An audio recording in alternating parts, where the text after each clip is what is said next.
进 H200晶片，也就是大陆政府很明确释放一个讯号，就是说，你这个 NVIDIA， 你这个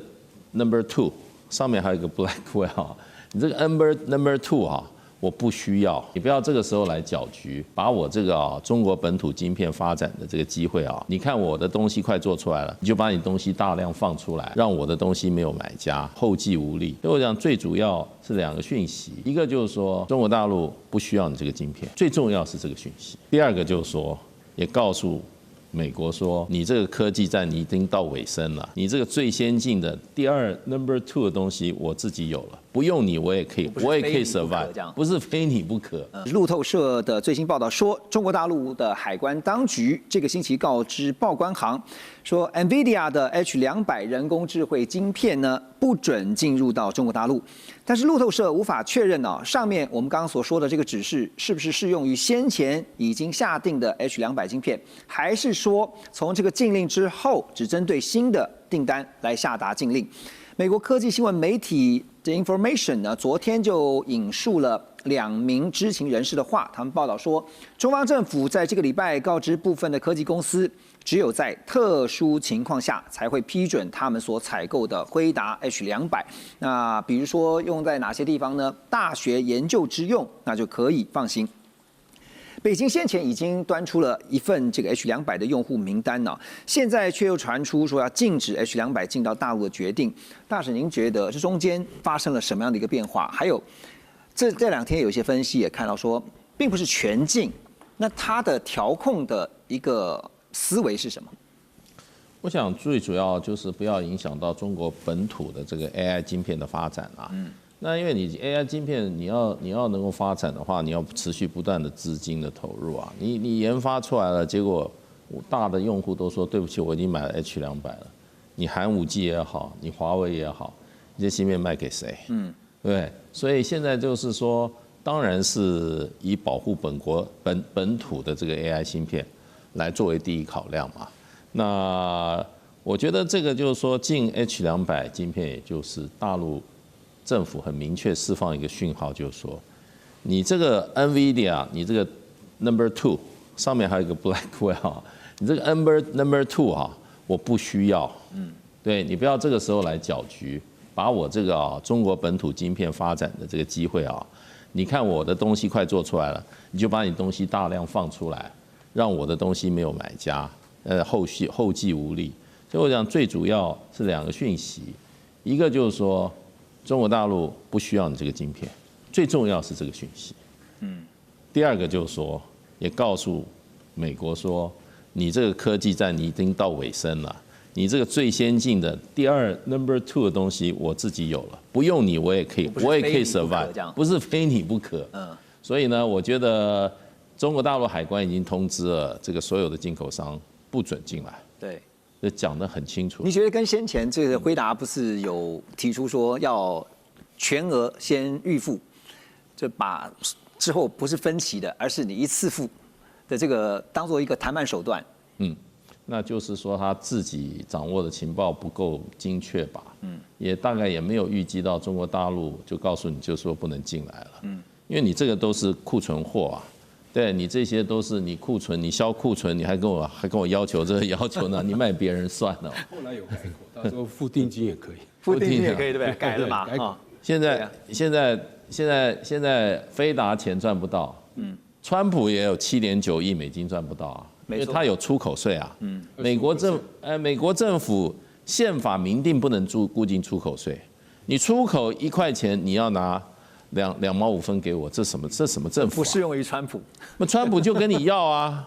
对不对 ？AMD 的时候只收了 AMD， 因为它那个是所谓特用，不是通用的，那个也是 AI 晶片，所以他给他收了15%。对，所以我觉得就是说，这个最大的一个讯息，我想让美国的科技界、全世界科技界，大家会很震惊的，就是说，哇 ，H200你不需要，对，那你自己有是不是？那我也不要告诉我有没有，我反正不需要，就表示我不需要嘛。对，不需要就表示自己有能力，自己靠自己嘛。那钱不必要，你美国不必拿翘了。所以我觉得这个对川普对于这个整个美国科技界应该是一个很大的打击啦。因为美国这个对中国大陆科技在一个芯片上，它两个不可能。第一个，让你买不到，先让你买了，过来还有一个让你做不出来，对不对？那你现在让你买得到，结果你不要，意思说你做得出来吗？那你对中国大陆过去所有的晶片设备的这种打压，看起来没奏效啊。对，要不然中国芯片制造设备自己做出来了，对不对？要不然用各种方式啊，用这个所谓不是用所谓的这个算力，而是用运算的方式来解决算力的不足了。反正大陆想出解方，刚才提到就有解决办法了嘛，就是这样。对，就是这个能源的供应啊，就是说，当你依赖习惯之后呢，突然一下子没有的时候，你会不习惯。可是其实坦白说，你就必须要先想想这个因应解决之道啊。中国大陆的半导体媒体啊，新通社公众号，他们最近也发文，他们分析了说，这次美方松绑 H200到大陆，暗藏着3重算计哈。哪3重呢？第一重就是呢，基于大陆500亿美元规模的 AI 市场，这个饼很大。那透过25%的交易抽成呢，也能够对美国的财政啊，这个会有很大的益助。那光是辉达单季度中国区的收入，就可能为美国带来7.5亿美元的红利。第二重算计呢，是为辉达这些企业来纾困，因为先前的出口禁令让这些科技巨擘啊错失了关键市场。现在开放销售的话，可以挽回一些，至少这个营收上面啊，可能会有一些损失可以补回来。第三呢，是试图用技术供应来麻痹中国大陆企业的自主研发意志，延续美国在晶片领域的话语权。陆老师怎么看新通社这个分析？只有一点他讲的不对，就是纾困替辉达来纾困这个用语比较不恰当了，因为辉达目前是全世界最会赚钱、市值最高的公司，你不能用纾困来形容它，只能说它减少它去年因为55亿美金的那个订单的损失，希望减少损失了，你不能用纾困辉达来作为理由，这个全世界人家没有人听得进去。但其他2个理由也讲的应该是差不多了，尤其是第3个理由。对，第3个理由是最好，就是说辉达要用它整个技术供应链，来让大陆的企业的自主研发意识来降低，这一点很重要。刚刚介大使有讲，目前中国大陆在晶片研发，华为跟寒武纪是 Tier 1，就第一间。那么他们还有 GPU 4小龙还有什么木犀啦、穗源啦、天数智新啊、必刃科技，尤其木星最近刚挂牌的时候，第一天就上涨700%，不得了。前2个礼拜又挂牌一个摩尔县城，也是一挂牌就上，所以表示中国大陆对 AI 的晶片这个非常的疯狂。那这一部分他们研发也加大力道。那如果辉达的这个 H200就是次高阶的这个晶片能够卖到中国大陆的话，它的确可以让中国大陆在 AI 的供应链方面，就是它整个的生态链上面有取得优势。对，因为我们知道你卖一个晶片，不是只有那个晶片。你要用CUDA那个系统软体才能够操作，你还有那个硬体设备也要配合。那软体、硬体要配合，还要有先进的封装，还有辉达的晶片，你还要跟超高频 HBM 的结合，所以这是一个非常复杂的生态系。那如果辉达能够把这个生态系卖到中国大陆的话，那中国大陆有500亿美金的这个市场在 AI 市场里面，那这是一个多大的市场？那当然辉达不会放弃这市场，对，他卖过去啊，对他来讲，不只是他在企业营收上有他的获利，不止美国政府可以抽税，那他最主要，他抢占中国 AI 市场的生态系，这是最重要的。所以现在 H200如果因为禁令的关系，那不管是先前的，有没有包括先前的，或者现在之后的，问题就回到了黄仁勋的身上。好，你觉得他会想怎么样来因应呢？我觉得黄仁勋还是会想尽各种办法。以美国合规的方式把它的晶片卖到大陆去。做生意的人永远不会放弃这么大的一个市场，因为 AI 市场的确是除了美国，中国是除了美国以外 AI 最大的市场，而且是2个这个最竞争的市场。那如果辉达的晶片如果能够卖到中国，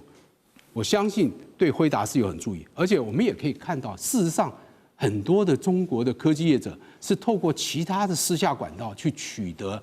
NVIDIA 的，就说虽然没有直接，可是用间接的方式，譬如说透过新加坡啦，还是透过哪里去取得了 NVIDIA，因为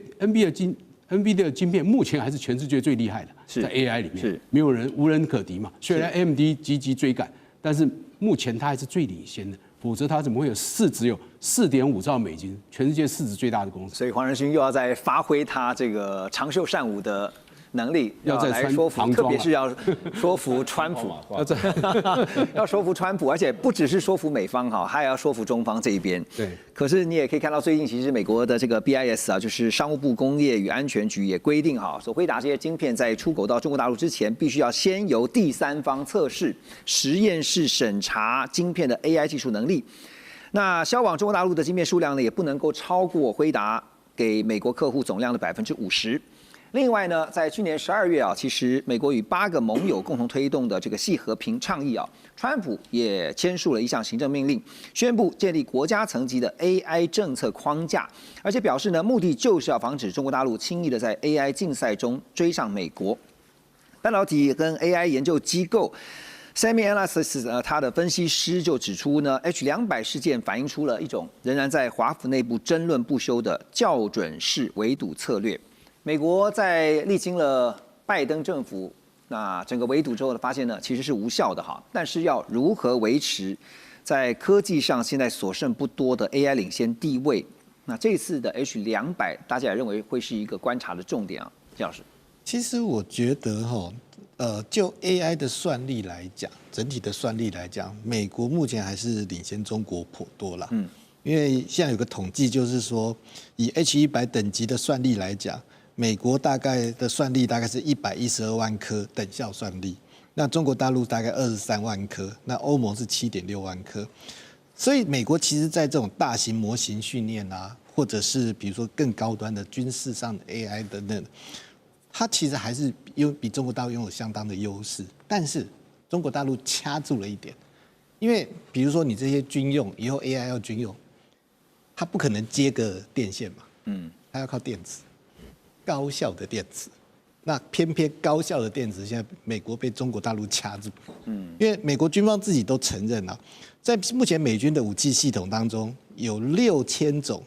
跟电池相关的零组件，蛮依赖中国大陆的。那特别是以后他们在发展的磷酸铁 LFP 这种电池，很不幸，中国大陆市占率99%，关键零组件的产能90%。换句话说，没有错，以后美军可能会有强大的算力，但是当我这些在前线的这些系统需要用电池来确保这个算力的时候，这个电池反而掐在中国大陆手上。那美国虽然是有这些原料，但是因为美国的法规、环保法规，让他没办法开采。然后就算是川普现在想要做，他们估计大概花5年可以建立产能，但是你要像中国大陆一样，那个产业链要出来，时间更久。所以是说，虽然算力部分美国有优势，但是在战场上运用的时候，中国大陆又掐住了它的关键节，而且掐住了正好是那个最重要的关键点。关键节，对，没有想到在这个大机器的当中，那个关键的小小螺丝钉，却是能够左右这个机器能否正常运转的重要因素。中国大陆的科技龙头，也就是华为啊，最近接连向外界展示了一连串的黑科技，让业界都感到非常的震惊啊。那有哪些黑科技呢？像是最新的手机 Mate 80系列，他们采取的就是麒麟9030的处理器。另外，在中国大陆的网络上面呢，也传闻这个处理器就是它的制程等同于3奈米的制程，但是呢，考量目前大陆在光科技技术上受到了限制所以一般外界推估说，大概可能是指向是中芯第2代用7奈米制程所做出来的最新晶片。而除了硬体之外呢，在软体方面呢，华为呢也在11月21号正式发表了 AI 容器软体，叫 Flex AI。AI 容器软体我们可以理解，它就是一个装着 AI 应用的智慧盒子可以方便快速部署这个 AI 的算力。而目前呢，业界在算力资源的平均利用率大概只有30%到40%。Flex AI 呢，号称是可以透过算力切分的技术，把单张 GPU 算力卡精准切分，那么把这个呢实现单卡同时就一张卡就可以同时承载多个 AI 的工作，让算力的资源平均利用率再提升30%所以算是大幅的提升。那现在软硬体都有新的技术的展现跟突破，其实要表达的是不是就是一种我命由我不由天哈？之前就像大家讲说，这个中国大陆的科技呢，你是封不住的。好，那现在聂老师你怎么看？就是说麒麟9030的处理器真的，现在外界都觉得怎么做出来的哈？因为号称是用3奈米的这个制程，但是到底突破到什么样的程度？有很多东西啊，中国所做的东西太神秘，你要我马上讲得很深，还真的非常难。即便我们被很多人认定我们在大陆的研究蛮多，不管从经济从科技角度哈。我们先讲一下，中国为了要推它的这个晶片啊，用了多少心力？你想想看，2001年当时台湾的张如京有没有带着台湾的团队到了浦东去做了中芯半导体？对。也号称要打造国际晶片，打了20多年。请问这个2000到现在25年了，做了什么？还是不到成功。但是它有水位的提升。那中国它的整个变脸，是因为它后赚足了全世界的外贸财嘛。外存从1兆、2兆、3兆、4兆，大家知道2006年1兆，2009年2兆，2011年3兆，2014年4兆有钱能使鬼推磨。它开始扎了所谓的2014开始新上来的红色供应链2003到2014中的工业4.0。最重要，他们已经把眼睛开始雪亮去做科技的基金的研发的技术，单晶一期计划2014年，单晶一期计划2期计划2019年，3期计划2324年。各位去看一下，他们有些没达标，因为没达标，一些高层就被下马，因为贪污官吏还是在里面。可他们真正上层，真正亦步亦趋的走这条路的时候，这个神秘就很可怕。你要知道，美国在矽谷的科技，它已经很多创新事业已经到了一定水位，可它成长还是有比较慢。中国是突然在往上的，就跟它在2002年到2014年的经济成长一样。你知道这个很可怕，到所有的科技都突然出现。我先讲一下，他们的经济有所谓的5规划，大家都知道，以前叫5计划，从11.5到5规划，现在15规划。第二个，他们所有的科技，它更严峻的去规划未来。最重要一个文本就是《中国制造2025》，在2015年写的，它有10大领域的未来。第一个就是我们现在讲的所有的未来资讯科技 AI 5G， 它叫新一代讯息。我要讲的，它只讲2个话，叫做工业化、资讯化。那你讲说它到底有没有未来？我跟大家讲一下哈。其实它已经传出好多次要3奈米下，但是都太难做到，一次又一次。我就举例这个麒麟好了，你讲这个麒麟这个9030，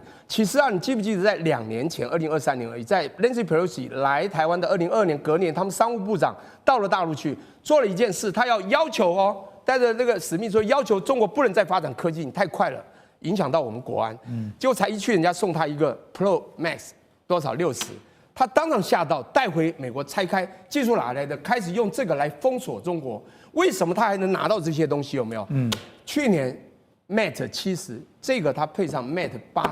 所以你告诉我有没有？我认为就是 yes 了啦。它3年进程要快，很快了啦，就不断在突破，不但突破，而且突破到你会吓到。但是这个奈米制程的确是太可怕，因为我们中华民国台湾这个台积电是在1987年啊，张忠谋来的时候1984、85，那时候是2年后才跟人家搞入台湾基础电路，但也好几10年才有今天。而且我们最主要台湾在扎半导体是在1980年代所种的重基，不是它在2014才开始。我们是有那么长的血缘历史，也有这么完整的产业供应链。整个园区的布局，多少学 computer science 的博士，那我们是那个年代读书，我同学学什么都读 computer science 都回来了。对，当然我以前是工学院的啦，我是土木工的工业，我在热血搞 AI 是传统的 AI， 我必须说明中国的这些东西会不断的突破提升，让你吓到。还有我讲最后一个最重要的是，它的供应链结合也会帮你吓到，比如它的软体结合，包括它那个鸿蒙的操作，它跟那个鸿蒙的星河互联去把它的所谓的鸿蒙的应用智能会做到。非常，我们讲说未来的算力还要很厉害，要高效、高速嘛，对不对？它的高速会越来越快，而且它的功耗呢会越来越小。对，我觉得它的厉害的地方还不是光它在突破这个地方，还是它其他产业供应链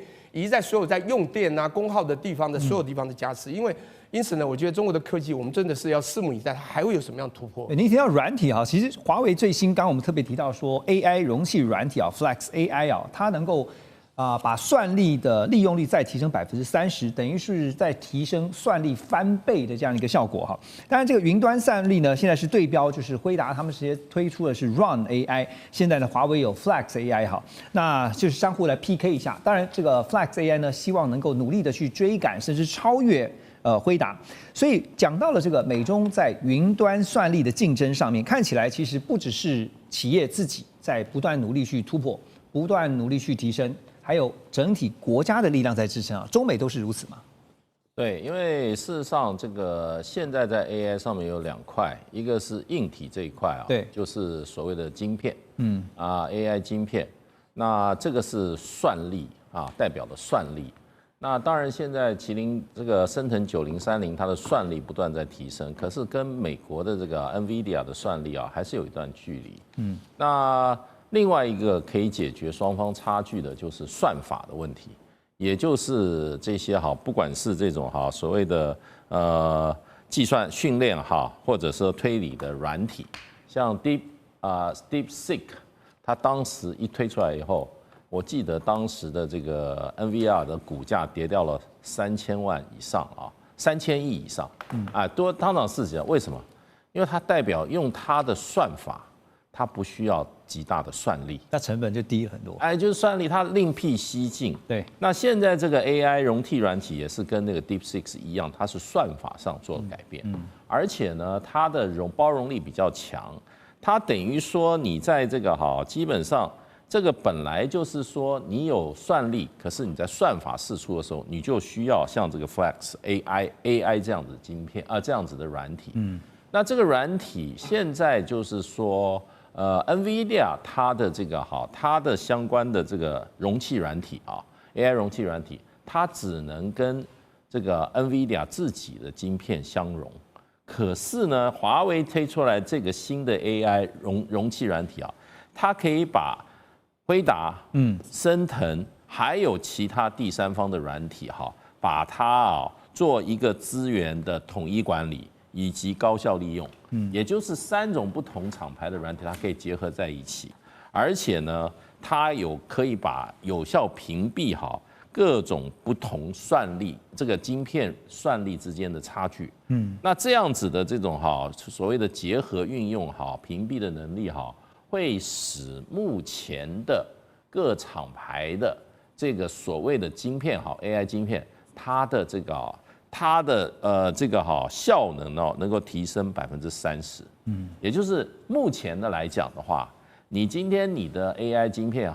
大概透过其他的这个所谓的这个软体容器软体也这个差不多发挥它的整体的算力的30%。对，那现在这个华为的这个 AI 软体容器软体Flex AI， 它可以再把过去的利用率再提升1倍，就可以达到60%。所以就变成就是说，今天如果说是只是升腾软体的话，它跟这个NVIDIA 这个所谓的辉达的软体之间有50%中间的算力的差距。对。可是今天如果说升腾软体再加其他第三方软体加起来以后，运用这个 AI 容器软体这个华为软体它的算力就提升了。水平就是追上来了，所以本来差50%，它提升30%再提上来就追上来了，所以就变成就是说这是另辟蹊径。所以呢，基本上呢，我觉得中国大陆这个不管这个华为这些大厂，它不但在晶片的算力上在下功夫，在相关的软体上它的算法上也在下功夫。对，就是把软硬体之间的这个差距跟美方这边呢。拉到最近，就是刚刚讲说，透过软体的这个设计呢，让统筹跟分配算力，让它变成是算力极大化的一个效率。所以现在美方当然很担心的是科技力呢被中国大陆追上所以呢，现在在美方这边呢，看到彭博11月22号有一个报道，说美国官员正在针对是否允许辉达向中国大陆出售 H200 AI 晶片展开这个初步的讨论。美国商务部也正在审查要不要变更禁止政策，但是强调说这个计划呢还是有可能会变来变去还是有一些调整。那辉达执行长黄仁勋之前就一直在游说川普政府，希望能够暂时暂缓这个限制措施。辉达也表示呢，现在的措施让公司被迫退出全球的最大半导体市场中国大陆。如果 H200 能够获准出口，就会是向大幅松绑美国为了阻止中国大陆的 AI 所设下的贸易限制。好，简单来讲，我要问的是 H200 有可能解禁吗？它要考虑解禁的考量会有哪些？其实H200就像刚刚这个介老师所讲的哦，其实是高阶算力哦，算力的高阶，然后呢也是最新最强的一代哦，然后它是这个全球呢这个在一个高端的 AI 公司呢所必须要的。是。那现在中国因为被管制是没有嘛哈，所以呢我想 H200呢是美国掌握全球 AI 算力的一个优势啊，所以我们经常听到业界的讲一句话，就是说 AI 呢是这个H200呢是 AI 时代的一个基础这个建设的一个晶片啊。我们知道基础建设最重要，没有这个算晶片，那就谈不上什么基础建设，就谈不到以后的工程跟建设哈。所以人家说谁掌握了 H200呢，谁就掌握了 AI 能力哦。那刚刚这个何龙你所提到的刚好是就美国有意要去解禁这个 H200哦，那我倒觉得他现在要解禁，那可能有几个部分我们必须要去注意到的哦，就是说最后的决策的细节，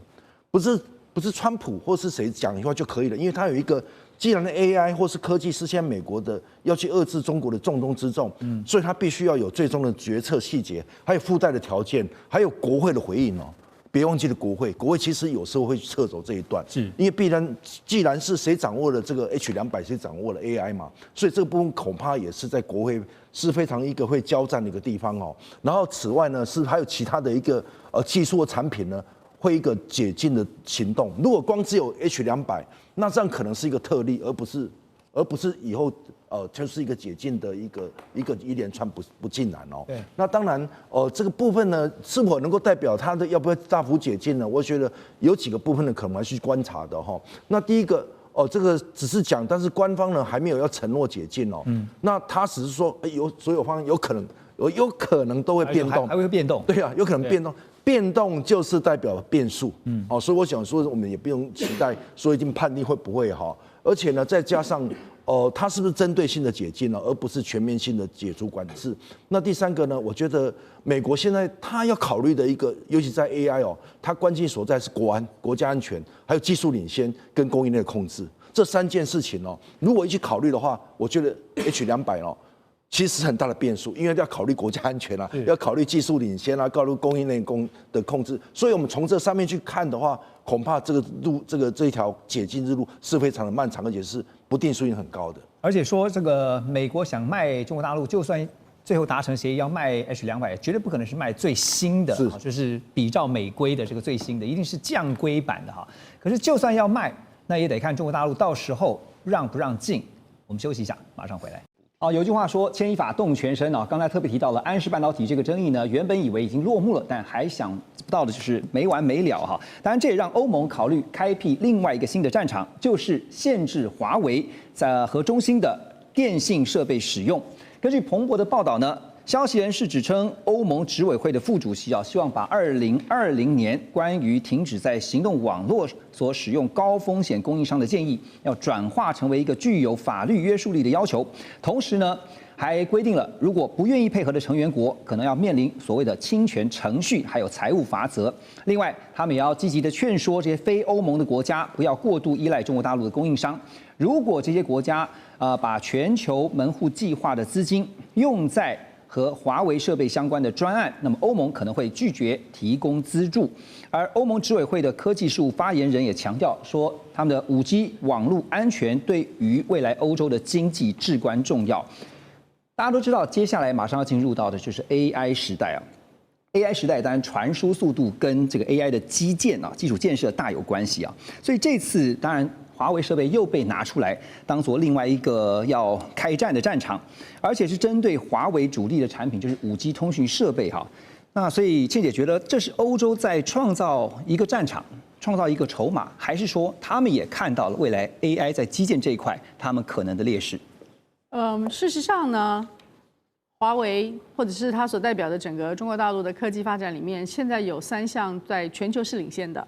所以你智慧通讯，那智慧通讯就会跟未来的智能制造什么连在一起。第二个呢就是绿色环保相关的。第三个是我们现在已经看到的是 AI 跟量子。那这3个在中国大陆都有一个很大的领先优势，所以过去的欧洲，他可能会想说，我就用我现有的优势，因为我还是买主今天我买的是旧的华为，那我现在5G 的华为我不要，他可以用他的旧有的优势呢，去主导未来的方向。殊不知，中国大陆在这3个大的领域上面呢，它已经完全有一个另外另辟蹊径的另外的系统。那对于欧洲来讲，它的决定就是说，好，这东西已经发展了、成熟了、实验了，在现地上面已经有现地的落地了，是，而且它的性价比很高。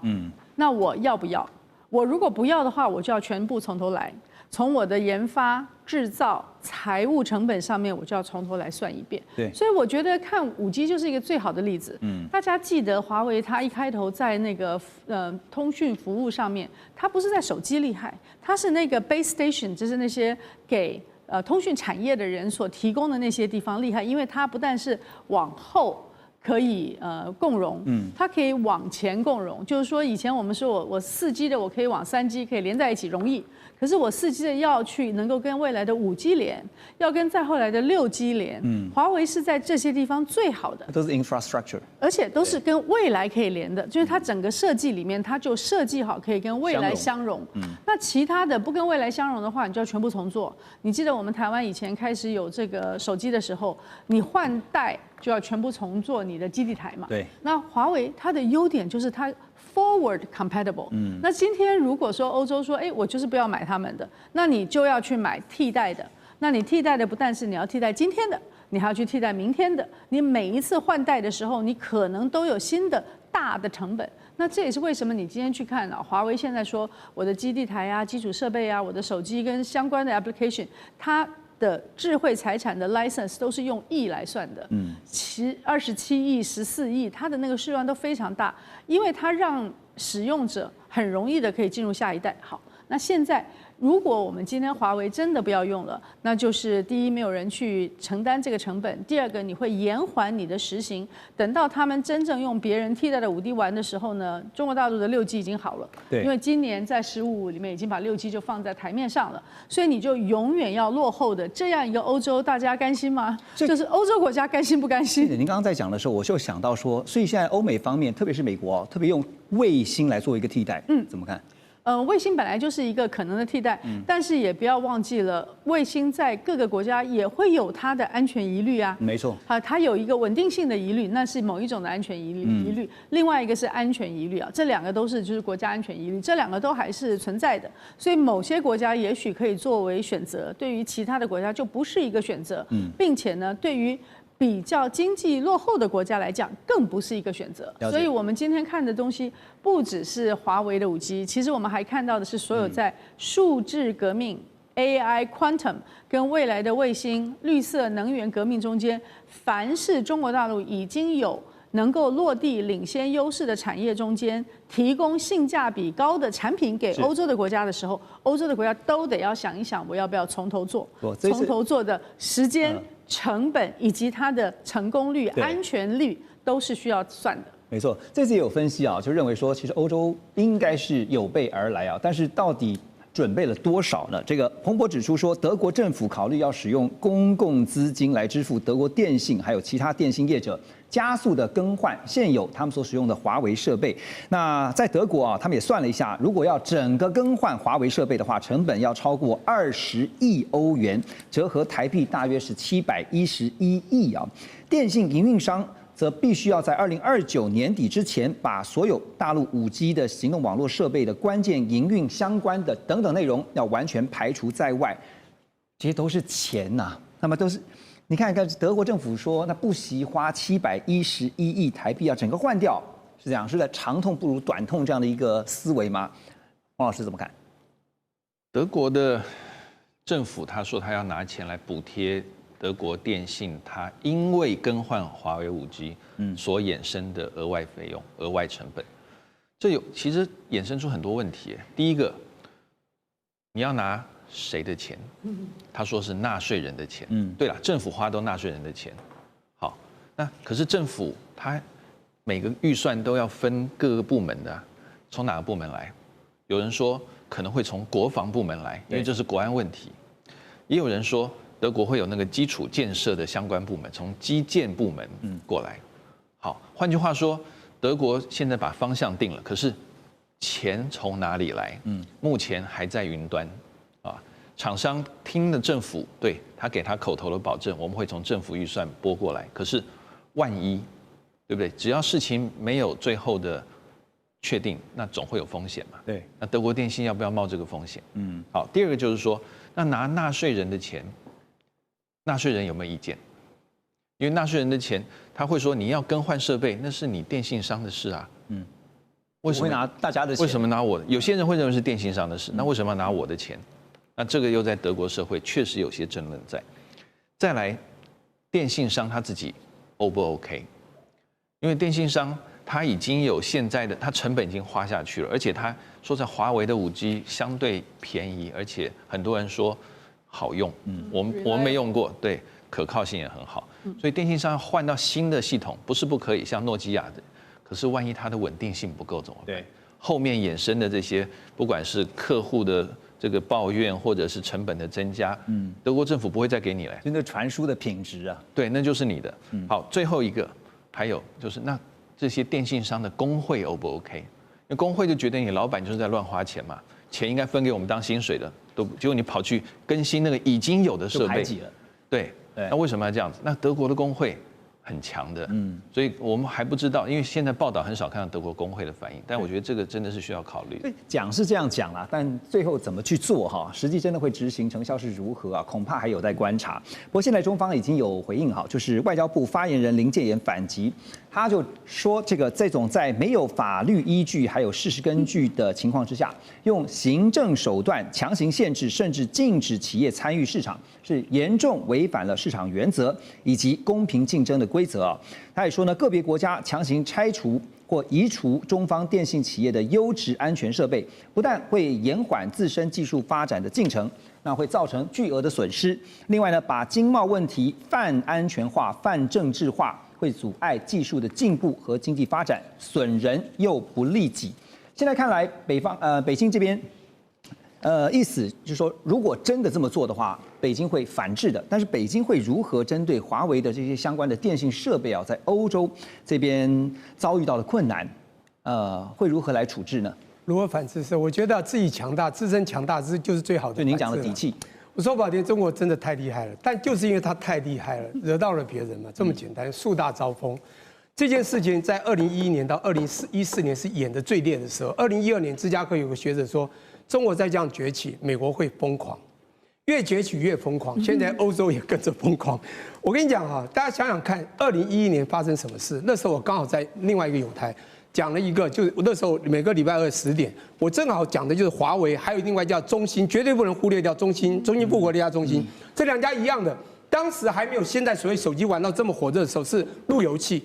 那个路由器有没有？美国有几家快倒闭，他们要去收购奥巴马时期，全部呢要被收购之下，全部挡住。这跟2005年中海油去并他们的这个雪瑞丰一样的，那个 Unicom 76一样的，全部用国安理由。对，当时你要想到，当中国的那个 PC 市场在2005也是一样，那个联想去标 IBM 大部分的那个产业的时候，他们也只给他部分的嘛 PC 市场。这就是美国后来越来越怕中国的崛起，但是那时候还好，所以2011年就挡。就国安理由挡回去了，这两家持续发展。各位，你想想看，2018年3月22号丢出301法案的中美贸易战，就隔年发生什么事？我跟你讲，我那天在美国，我跟我学弟讲，这件事不是贸易战，就是科技战。而且几个月后，你会让我听到，就是中兴、华为会被锁喉。你看有没有发生？我跟你讲，我学弟可以证明非常清楚，因为那时候我讲得非常清楚。这样讲好了，你知道2019真的华为被当时是川普那个时候。那个脖子磕得很死，到2020年，拜登继续磕，甚至华为清单3波。各位，任正非2019讲了一些话，他说在2战的时候，一辆飞机啊，从头飞到底的时候被打了好多个这个千疮百孔，但他一样忍着飞到了目的地。任正非说，我们华为，我们有强大的实力，不管他们怎么打，我们一样飞到目的地。而国际友人，第一，我们成本低；第二，我们的品质好。这2个 P 嘛 ，Price Product， 还有一个。很重要，当然 quality 就是品质好，重要是我们的服务好。全球在的时候，已经全世界都签了这个5G、6G 的未来，刚刚讲的未来性的它的这个手机未来的服务。对，美国当然看不过去了嘛。我现在还在想，现在战机哈，6代战机不是美国还没有真正实验，中国的这个沈飞、陈飞，你知道这歼36、歼50都出现，以后不是手机是战斗机，美国都追不过，你知道吗？研发速度也正好是5、6代，就是5G、6G，它现在战机也是5代、6代，所以。讲到研发速度，中国是这样子的，美国之前多强，看造船业多强，现在停滞，中国是一下超越了好几百倍。所以我觉得美国现在会碰到一个很大的问题，欧盟也是一样。所以欧盟现在跟着也疯狂开始锁喉，我觉得他怎么锁得住呢？我这样讲哈，自身强大最重要。所以我为什么讲2001到2014？因为那时候发生太多事件，除了这个所谓的路由器的事件之后，2012讲的话之后，2013红色供应链，2014最重要是他们2013。当时川还有那个李克强到了德国去参加找人去参加汉诺威会议啊，这是美基数年参加会议，隔年跟中德签的工业4.0。当年定了一个叫做 China Creation 2025，在2015年写完这个文本，里面弄了2步走：工业化、科技化，以及到最后的10大未来推展。第一个就是新一代讯息，注意新一代讯息；第二个才是航太航空哦。新一代讯息就是5G、6G。2014他已经看到未来，所以那个时候你说华为有没有国家support？一定多少有。也就是他们看到国家未来，你会发现他们的3步走叫15写的25、35、45。如果你去看了文本，25要做到真的全世界认定它制造强国，35要说它是世界美国才能跟它比的强国，2045是世界第1强国。对，它的第2个百年梦，中国的见证百年梦嘛，就要在2049年达成，这不是他当时讲的非常清楚啊。所以我觉得哈，现在你说取而代之的主权国家，这个高一贤，我跟你讲，自己强大就有未来。所以当中国在2014年，我飞机每次去讲学到安徽啊，到上海去的时候，每次看到飞机场只有2个很大字叫 China Creation。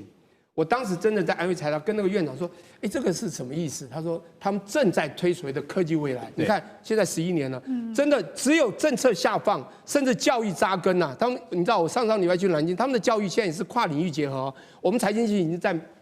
大陆已经对岸落伍了，到第10几名。台湾还是前3名。老师这个分析其实让我想到，真可怕，像是我们在下棋一样哈，就是有一句话说呢，你的开棋的这个棋局哈，就是开棋的布局决定了最终的结局。最近大家看到了华为推出了最新款的笔记型电脑 MateBook Pro， 搭载自行设计的5奈米麒麟X90晶片啊，引发了市场的高度关注。而科技媒体 Fonarina 就报道说呢，由于这个中芯半导体无法取得 EUV 基台，代表麒麟 X90呢可能是透过不断改良 DUV 的基台所生产出来的。而在传闻当中也说中芯目前呢每个月能够生产3000片的5奈米晶圆，但是特别点出了它的良率不够高，只有20%左右。可是外界现在看到实际的状况，就是华为 X90这个麒麟晶片呢突破了5奈米技术大关外媒也不断的就是针对它的良率，说就是只有20%，但是大家也听到了不同的说法，就是有可能有高达82%，甚至是呢都已经符合标准有这个过了这个门槛了，但实际状况是如何？倩姐了解是？我们对良率的考量，当然是在产业跟企业获利上面的考量。是台积电厉害的就是它良率很高，所以良率考量是一个产业跟企业的考量。但是对于一个战略跟安全的考量来说，是你有还是没有？是0到1的考量。对，所以今天它可以做到1了。那它的良率很低的话，就是要浪费很多钱嘛。只是说它要花更多的钱去制造，但是它有了，我觉得这件事情跟企业的考量是不一样的。这第一点啊。那第二点，我觉得我们目前看到中国大陆在每一个地方呢，都是很像我们传统经济学里面的。今天你这个行业你要卡我的脖子，我们就分散的到处大家都去研发，就好像一开头有那个互联网的时候，有很多的小公司大量的去研发，市场上大打特打，有些会失败，有些会血本无归，最后赢的就是卷完了以后赢的会引领未来的潮流。所以你在大陆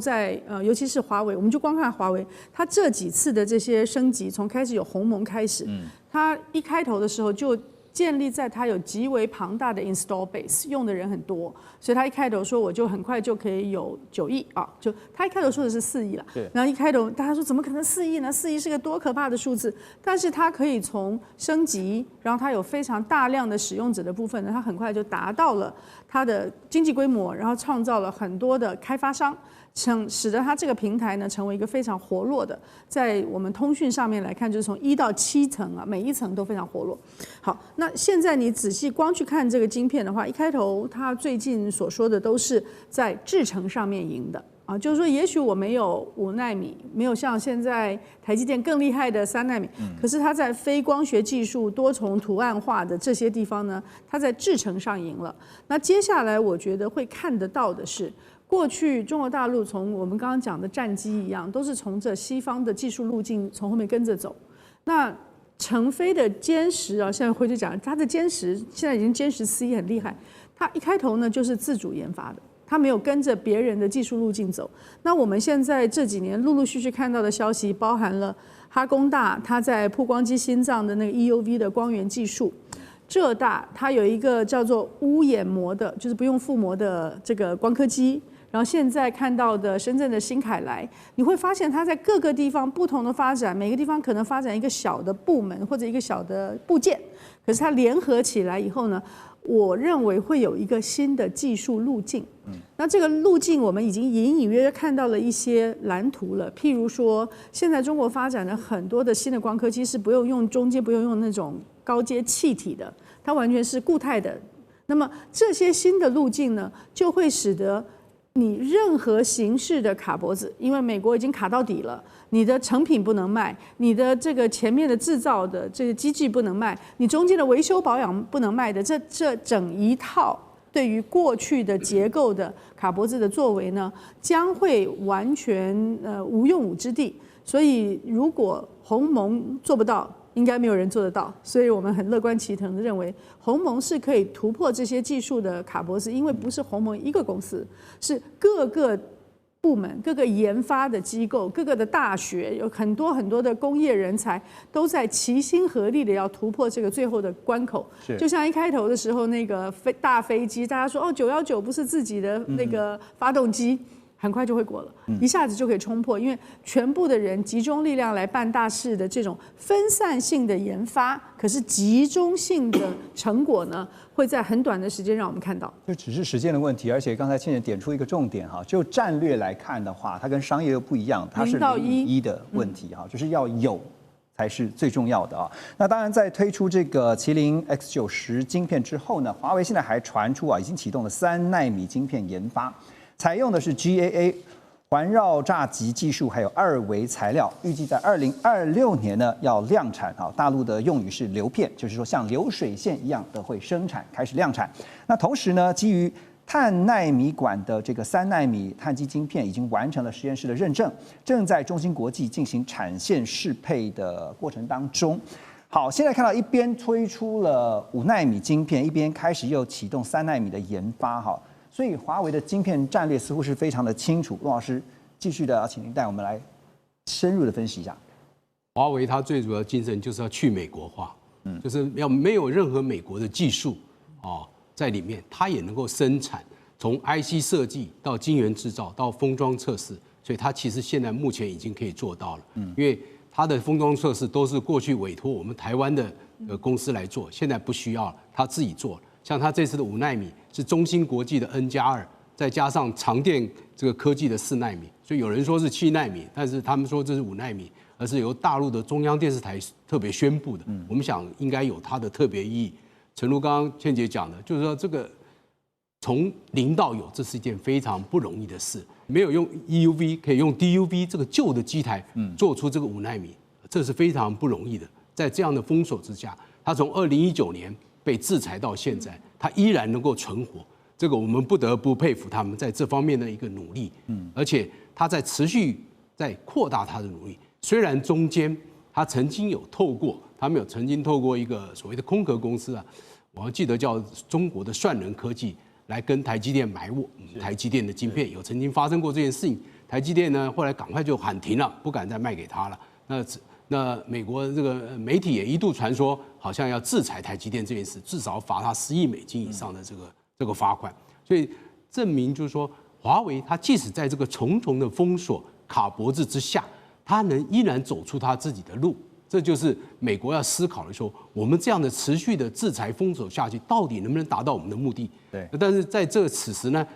昨天美国又发布了新的讯息，要对 EDA 也要制裁，就是不准任何的 EDA 厂商对卖给中国的厂商，全面的给你封锁，全面封锁。那像包括这个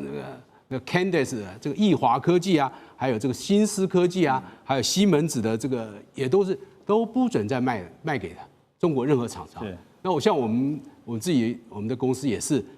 担任独董公司，我们也曾经为了这 EDA tool 也是每一年要花一堆钱，向美国的软体公司去购买他们的软体，我们才能做 ASIC 的这个设计。所以这方面是很重要。但是大陆也没有这种公司，有啊，大陆有很多公司啊。而且还上市了，大陆大概有100多家做 EDA 的这个公司啦，啊，那其中像什么华大九天啦、广利维啦、盖伦电子这些都是他们 EDA， 所以美国如果制裁结果又让这些公司如果再壮大的话，那符不符合美国的策略？这美国真的要思考一下。您在讲的时候，我就想到大禹治水的故事了，对，一路就是用围堵的方式是没有办法的，因为它永远就是必须要建越来越高的这个墙啊，但是效果就是没有办法看得出来。那当然，这个也听到先前还记得吗？黄仁勋去白宫跟川普见完面以后出来，大家就问他说，到底中美之间的，尤其是像 AI 这种科技的距离到底有多近呢？他说 We are very close， 我们非常的接近啊，包括 Gen AI， 包括 Agentic AI 啊，这些相关的科技，坦白说，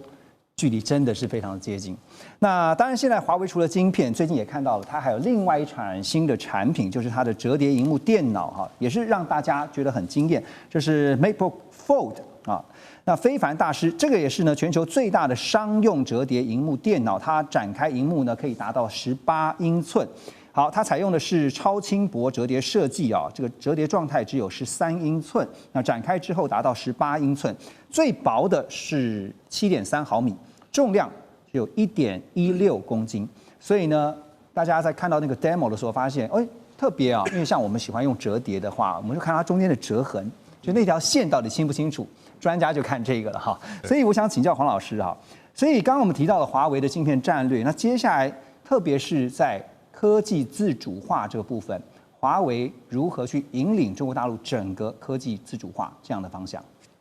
其实过去从美国开始限制啊，就强力的限制科技对中国大陆的输出以后，中国大陆所展现的自主研发能力就已经非常惊人了。你除了我们讲的这个3折的手机以外，现在是折叠式的笔电，对，其实还有很害人的就是机器人跳舞这些都是累积起来啊，在某一种程度上面是更大的加深美国这个华尔街到华盛顿精英的这种集体焦虑感，那使得中美关系在出发点上面就不可能从正向去考虑，它的竞争会更强烈。另外一方面，其实就是中国大陆在规格上将来一定会跟美国进行世界分割的一个开端。会变成未来的世界可能是2大系统，中美就各自研发，各自的有自己的。因为我那天是跟去听一场研讨会，他特别就是把现在的 AI 应用服务，他们做的非常的多，包含机器人，然后整个机器手背，已经不再是这种工业4.0的部分，而是真。